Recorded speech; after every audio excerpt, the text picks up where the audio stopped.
Okay, moving further on with the regular expressions, let's have a look at what happens if we create a new spit it out. spit it out. If we create a new variable and we have the same search term, okay, let's do that. This is just following the left. Just Control C, Control V for those of you who don't know their shortcuts. But this time I'm going to look at, rather than have lang as my search term, I'm going to have nature. Okay. Oh, that can't match. This can't match. This is close, but no chicken. Yeah. Yeah. So, if we have a search for that, Yeah. and then we're going to have a look at what does n contain? Nothing. Doesn't. Nothing. Because it doesn't match. Yeah. The pattern was a specific string value, nature. Regular expressions involve the use of wildcard characters, but there is also built-in short forms for frequently used expressions.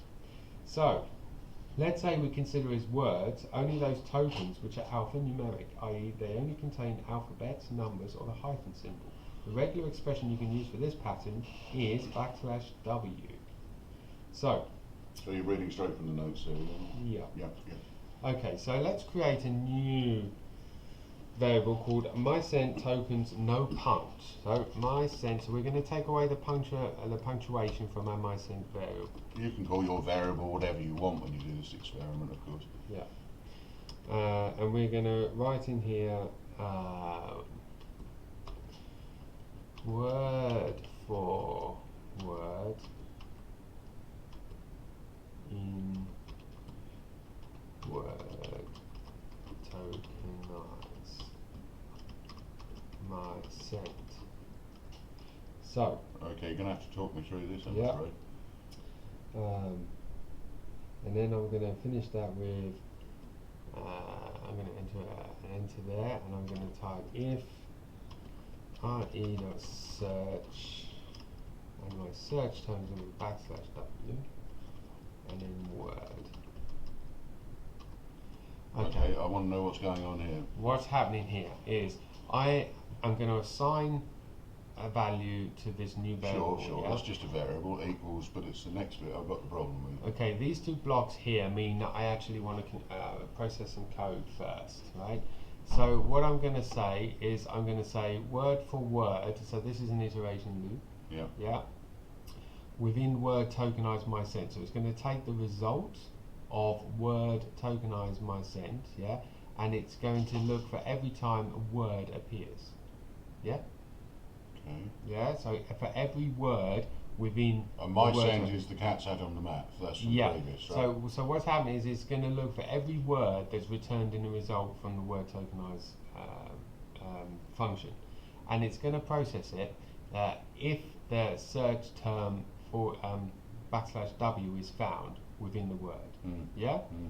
Okay. Okay, so just let me make sure I got this right. So the word tokenized mySent, and we know from up here that mySent is the cat sat on the mat. Yeah. So for each word inside the tokenized version of that, and that's the tokenized here, Yeah. so for each word inside the tokenized version here, I'm going to check for the regular expression, and what's this bit here? Okay. What this is doing is this is making sure it's only alphanumeric or a hyphen. Okay. So anything else, so it's taking word, which is the result from Each of them, individual yeah? one that you've separated. Yeah, and if it satisfies this condition, Yeah. it will include it in our output. So it's looping through them. So what won't be alphanumeric then? What won't be alphanumeric will be the full stop, Okay. the punctuation. So that should remove the full stop. That or should that remove whole- the full stop. So let's run that. Okay, we're all good. And let's have a look at the variable, mySent tokens no punct. Sure enough. My goodness Let's have a me. look at the length. We should have changed, of course.